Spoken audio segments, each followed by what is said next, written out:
Dear student, good morning. Third year के first paper में हमने ब्लड का जो टॉपिक था उसको कंप्लीट कर लिया है, उसको पूरी तरीके से पढ़ लिया है। और आज हम एक नए टॉपिक को स्टार्ट करने जा रहे हैं जो कि आपके फर्स्ट यूनिट का फर्स्ट टॉपिक है, और वो है light microscopic structure and function of the gastro intestinal tract. यानी in simple mean digestive system को पढ़ना है, पाचन तंत्र को पढ़ना है। डाइजेस्टिव सिस्टम में कौन कौन से ऑर्गन है, उसका क्या मैकेनिज्म है, और उसकी माइक्रोस्कोपिक स्ट्रक्चर क्या होती है, हिस्टोलॉजी क्या होती है, वो सारी जानकारी हमें इस टॉपिक में पढ़नी है। तो चलिए इस टॉपिक में हम क्या क्या बिंदु कवर करने वाले हैं देखते हैं। फर्स्ट हम देखेंगे what is the meaning of the digestion, मतलब डाइजेशन से क्या मतलब है, पाचन किसे कहते हैं, पाचन क्या होता है, इसको समझेंगे। देन डाइजेस्टिव सिस्टम को पढ़ेंगे, यानी पाचन का काम करने वाला जो हमारा बॉडी का सिस्टम है, तंत्र है, उसको पढ़ेंगे। उसकी स्ट्रक्चर कैसी होती है, उसमें कौन कौन से ऑर्गन इंक्लूड्स होते हैं, उसका फंक्शन कैसे है, मैकेनिज्म क्या है, किस तरीके से पाचन होता है, और डाइजेस्टिव सिस्टम से रिलेटेड डिजीजेज कौन कौन से हैं, कौन कौन से रोग उत्पन्न हो सकते हैं पाचन की प्रक्रिया से संबंधित। इन सारी बातों को हम इस वीडियो में, इस टॉपिक में देखेंगे। देन फाइनली हम गैस्ट्रो इंटेस्टाइनल ट्रैक्ट जो होती है, जो आहार नाल होती है, उसकी हिस्टोलॉजी देखेंगे, बहुत छोटे स्तर पर माइक्रोस्कोपिक स्टडी करेंगे। तो ये सारा जो मैटर है हम इस टॉपिक में कवर करने जा रहे हैं। तो चलिए स्टार्ट करते हैं। हमारा फर्स्ट पॉइंट है what is the digestion. Digestion का क्या मतलब होता है, पाचन क्या होता है। तो पाचन का मतलब होता है कि जो कोई भी आप खाना खाते हो, भोजन ग्रहण करते हो, जैसे अनाज है, दाल है ना, तेल घी वगैरह कुछ भी, तो उसके अंदर जो भोजन होता है वो काफ़ी कॉम्प्लिकेटेड मॉलिक्यूल्स होते हैं, काफ़ी जटिल होते हैं, और बड़े अणु होते हैं, बृहद अणु होते हैं, मैक्रो मॉलिक्यूल्स होते हैं, और नॉन सॉल्युबल भी हो सकते हैं। तो ऐसे कॉम्प्लिकेटेड मैक्रो मॉलिक्यूल्स और नॉन सॉल्युबल मॉलिक्यूल्स को सरल सिंपल माइक्रो मॉलिक्यूल्स और सॉल्युबल मॉलिक्यूल्स में कन्वर्ट करने की जो मैकेनिज्म है, प्रक्रिया है, वो पाचन कहलाती है। यानी सिंपल से तरीके से हम समझ सकते हैं कि आपने भोजन ग्रहण किया, यानी अनाज ग्रहण किया, मतलब कार्बोहाइड्रेट खाया, आपने दूध और दालें खाई, मतलब प्रोटीन खाया, आपने घी तेल खाया, मतलब वसा फैट खाई। तो ये जो तीनों आपका भोजन है वो आपकी बॉडी में गया। बॉडी में जाने के बाद ये इसके सरल रूप में बदलेगा, जिसको बॉडी आगे ग्रहण कर सकती है, एब्जॉर्ब कर सकती है, ऐसे सिंपल फॉर्म में इसको कन्वर्ट करना पड़ेगा। और जैसे कार्बोहाइड्रेट जो है वो आगे जा कर के बॉडी में जाने के बाद पाचन से वो ग्लूकोज में बदल जाएगा, प्रोटीन जो है वो एमिनो एसिड में बदल जाएगा, और आपके ये जो फैट है, घी तेल, वो फैटी एसिड में बदल जाएंगे। तो इन दिस वे भोजन के बड़े कण अर्थात कार्बोहाइड्रेट, प्रोटीन और फैट, जो जटिल और मैक्रोमोलिक्यूल्स है, उनका सरल और सिंपल माइक्रोमोलिक्यूल्स में बदलना, यानी ग्लूकोज, अमीनो एसिड और फैटी एसिड में बदलना पाचन कहलाता है। क्लियर हो गया डाइजेशन क्या होता है।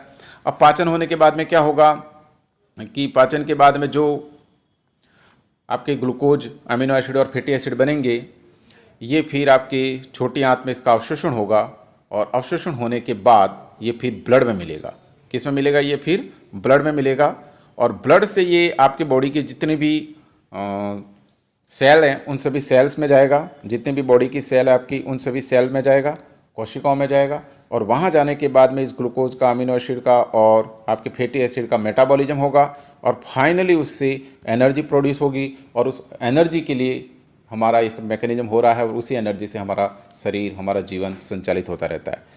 तो डाइजेशन से ये जो भी बनेगा वो कहाँ जाएगा, अवशोषण के बाद ब्लड में, और ब्लड से बॉडी की सभी सेल्स में, और सेल में मेटाबॉलिज्म, और मेटाबॉलिज्म से एनर्जी उत्पन्न होगी। ठीक है, तो ये डाइजेशन का एक सिंपल सा मीनिंग हो गया। फिर इसके बाद में जो बिना पचा हुआ भोजन है वो बॉडी से बाहर निकल जाएगा।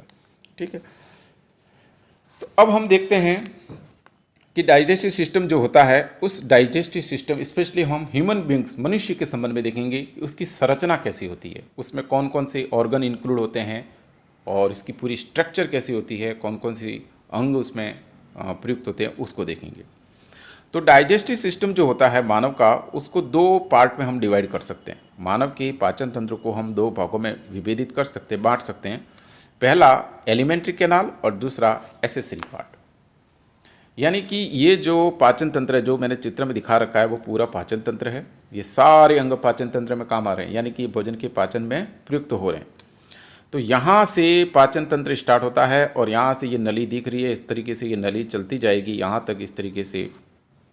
तो ये नली जो है वो कहलाती है आहार नाल, एलिमेंट्री कैनाल। इसके अलावा ये जो साइड में और अंग दिख रहे हैं वो कहलाते हैं एसेसरी ऑर्गन्स। तो इस तरीके से मानव की पाचन तंत्र में, डाइजेस्टिव सिस्टम में दो तरीके के पार्ट होते हैं। एक एलिमेंट्री कैनाल जो कि मेन डाइजेस्टिव पार्ट है, और दूसरा एसेसरी या सहायक अंग। जो मेन एलिमेंट्री कैनाल है वो मेन एलिमेंट्री कैनाल की स्टार्टिंग कहाँ से हो रही है, जहाँ से आप भोजन ग्रहण कर रहे हो। कहाँ से भोजन ग्रहण करते हो? मुंह से।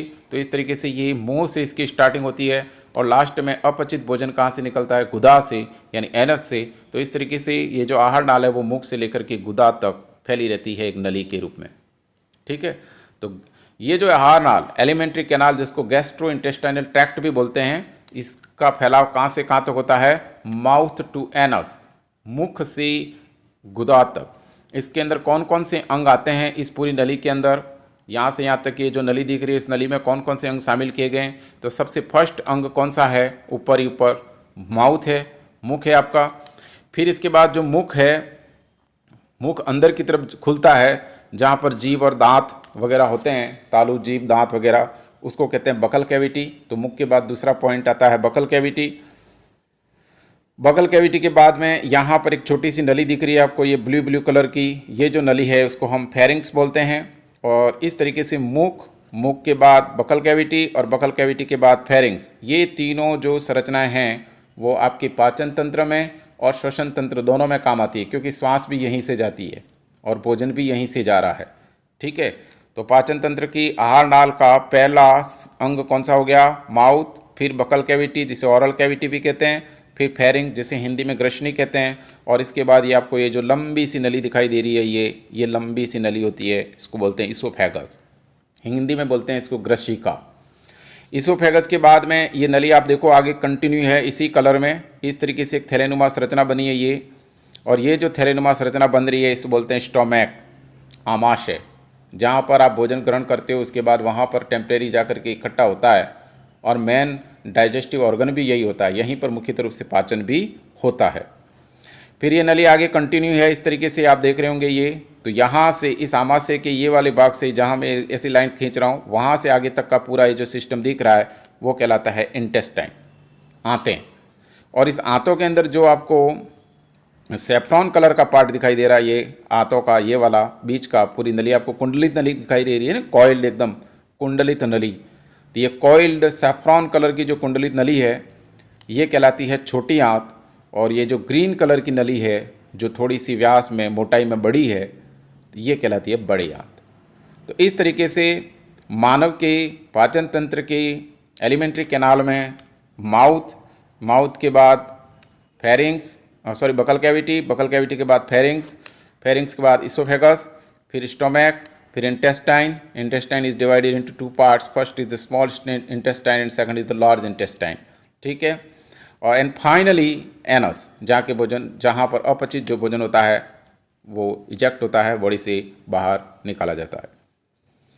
इसके बाद एसेसरी पार्ट, एसेसरी ऑर्गन्स, जो कि पाचन की जो मुख्य नली है, एलिमेंट्री कैनाल है, उसके अंदर इंक्लूड तो नहीं है, बाहर हैं उससे, लेकिन अपना जो प्रोडक्ट है वो प्रोडक्ट उस एलिमेंट्री कैनाल में डालते हैं। जैसे इसने जो कुछ भी बनाया वो इसके अंदर डाला, इसने जो बनाया इसमें डाला। तो इस तरीके से ये वो पार्ट हैं जो डायरेक्टली डाइजेशन से रिलेटेड तो नहीं है, लेकिन अपना काम जो है वो उनका डाइजेशन से संबंधित है। जैसे टंग, वो बोलने का काम भी कर सकती है और भोजन की पाचन का भी काम करती है ना। ये सहायक अंग है, भोजन के चबाने में सहायता करती है, आपको पता होगा। फिर इसमें लार वगैरह भी निकलती है। सेलेवरी ग्लैंड्स, लार ग्रंथियाँ। इसके बाद ये पेंक्रियाज, अग्नाशय, लीवर यानी यकृत, जिगर, गॉल ब्लैडर यानी पित्ताशय। तो दीज ऑल ऑर्गन्स जो एसेसरी डाइजेस्टिव ऑर्गन्स के रूप में प्रयुक्त होते हैं और अपना प्रोडक्ट जो होते हैं वो एलिमेंट्री कैनाल में डालते हैं और भोजन के पाचन में सहायता करते हैं। ठीक है, तो ये एक ओवरव्यू हो गया मानव के पाचन तंत्र की संरचना का। इसको आगे के एक चित्र में वापस मैं डिटेल में बता देता हूँ कौन कौन से पार्ट हैं। आप देखिए, मानव के पाचन तंत्र में सबसे फर्स्ट स्टार्टिंग होती है माउथ से, तो ये माउथ हो गया। इसके बाद ये वाला भाग यहाँ से यहाँ तक का, जहाँ पर आपकी जीभ और दांत वगैरह होते हैं, जिसके दोनों साइडों में गाल होती है और ऊपर की तरफ तालू होता है पैलेट, ये वाला भाग कहलाता है बकल कैविटी, मुख गुहा। इसके बाद ये जो नली दिख रही है आपको, ये वाली, ये कहलाती है फेरिंग्स।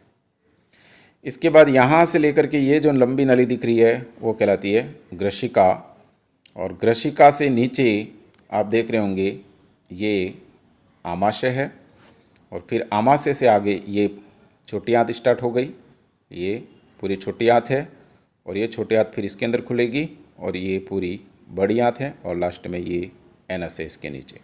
ठीक है, अब कौन सी संरचना में कौन कौन सी पार्ट, कौन से अंग में कौन कौन से पार्ट हैं, आगे इसका क्या डिवीज़न है, वो हम एक एक करके बाद में देखेंगे। ठीक है, अब हम देखते हैं, ये वही चित्र है, इसको और एक बार और बता रखा है जो आपको समझ में आ गया, इसलिए इसको अब डिटेल नहीं करेंगे।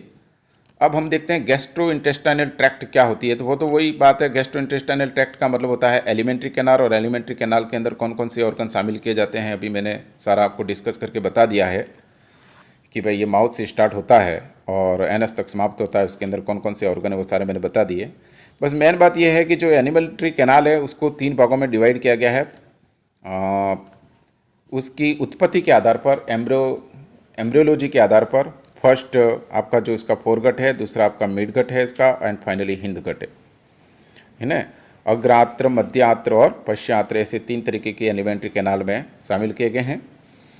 इसी तरीके से ये जो एलिमेंट्री कैनाल है मेडिकल साइंस में, इसको एलिमेंट्री कैनाल मतलब गैस्ट्रो इंटेस्टाइनल ट्रैक्ट को मेडिकल साइंस में फिर 2 भागों में बांटा गया है। एक अपर गैस्ट्रो इंटेस्टाइनल ट्रैक्ट यानी ऊपरी भाग, और एक होता है लोअर गैस्ट्रो इंटेस्टाइनल ट्रैक्ट यानी कि निचला भाग। जैसे कि चित्र दिख रहा है इसमें, ये जो यहाँ पर आप अभी मैंने बताया था आपको कि छोटी आंत होती है, और छोटी आंत का ये वाला जो भाग होता है इसको डियोडिनम बोलते हैं। तो ऊपर मुख से लेकर के फिर मुख गुहा, फिर ग्रसनी, फिर ग्रशिका और आमाशय, और छोटी आंत का भी ऊपर का भाग जिसे डियोडिनम ग्रहणी बोलते हैं, यहाँ तक की जो पूरी संरचना है मेडिकल साइंस में इसको हम अपर गैस्ट्रो इंटेस्टाइनल ट्रैक्ट बोलते हैं। और छोटी आंत के डियोडिनम को छोड़ दो, इसके बाद के जो 2 भाग बचते हैं जेंजुनम और इलियम, प्लस बड़ी आंत के अंदर जो कॉलन, सीकम, रेक्टम, एनस वगैरह जो कुछ भी शामिल है, तो ये जितना भी बाद का भाग बच गया उसको बोलते हैं लोअर जीआईटी यानी कि निचला गैस्ट्रो इंटेस्टाइनल ट्रैक्ट। यानी ये जो पूरा पाचन तंत्र का पूरा ये जो आहार नाल है, इसको मेडिकल साइंस में 2 तरीके से डिवाइड किया गया है, ताकि बताया जा सके कि भाई दिक्कत कहाँ है, रिपोर्ट में लिखा जा सके कि भाई इसको ब्लडिंग हो रही है तो कहाँ हो रही है, कि अपर गैस्ट्रो इंटेस्टाइनल ट्रैक्ट में हो रही है कि लोअर इंटेस्टाइनल ट्रैक्ट में हो रही है, इसको बताया जा सके। तो आपने इस चीज़ को समझा कि अपर गैस्ट्रो इंटेस्टाइनल ट्रैक्ट जो होता है वो माउथ से लेकर के छोटी आंत का जो पहला पोर्शन है डियोडिनम, वहाँ तक होता है। एक्चुअल में वहाँ पर क्या होता है, एक सस्पेंसर मसल्स होती है, सस्पेंसरी मसल्स। वो सस्पेंसरी मसल जो होती है उस भाग को 2 भागों में तोड़ डालती है, मतलब डिवाइड करती है, बांटती है, एकदम वहाँ सेपरेशन करती है। तो ये सस्पेंसरी मसल जो कि एम्ब्रियोनिक रूप से एम्ब्रियोनिक मेसोडर्म से बनती है, वो छोटी आंत के 2 भाग डियोडिनम और जेंजुनम को भी पृथक करती है, वो आहार नाल के फोरगट और मिडगट को भी पृथक करती है।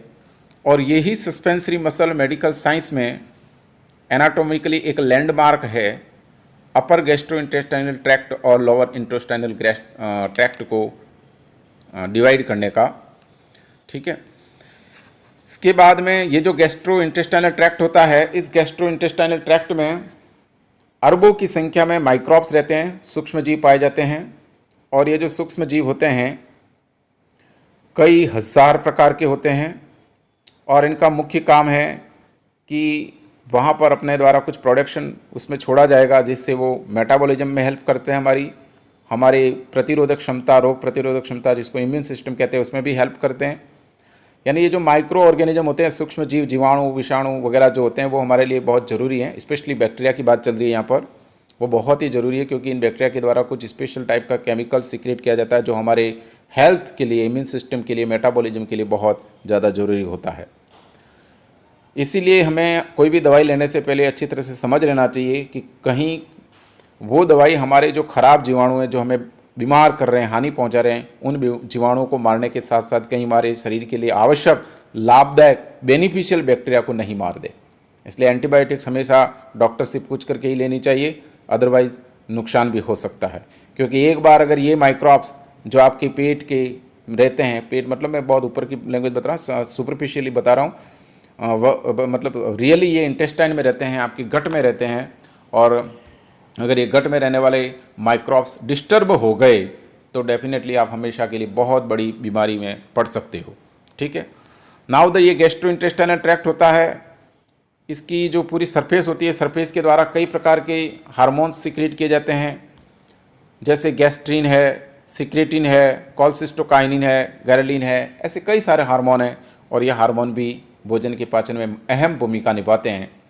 आपकी भूख लगना, भोजन का पचना, अपच रहना, ये सब भी इस हार्मोन पे डिपेंड करता है। ठीक है। तो हमने गैस्ट्रोइंटेस्टाइनल ट्रैक्ट की सुपरफिशियल बातें हमने अभी देख ली, अभी तो काफ़ी इसमें पढ़ना बाकी है। अब ये जो गैस्ट्रोइंटेस्टाइनल ट्रैक्ट है, इसके अंतर्गत, जिसको हम आहार नाल बोलते हैं सामान्य भाषा में, इसका जो पहला पार्ट है वो कौन सा है? अभी बताया मैंने, इसका पहला पार्ट है माउथ एंड बकल कैविटी, जहाँ आप भोजन ग्रहण करते हो। यानी आहार नाल की शुरुआत कहाँ से होती है? मुख से या मुख गुहा से, यहीं से मानते हैं पहला पार्ट। तो अब हमारा नेक्स्ट पॉइंट है माउथ एंड बकल कैविटी, मुख और मुख गुहा। अब इसको हम डिटेल में देखते हैं।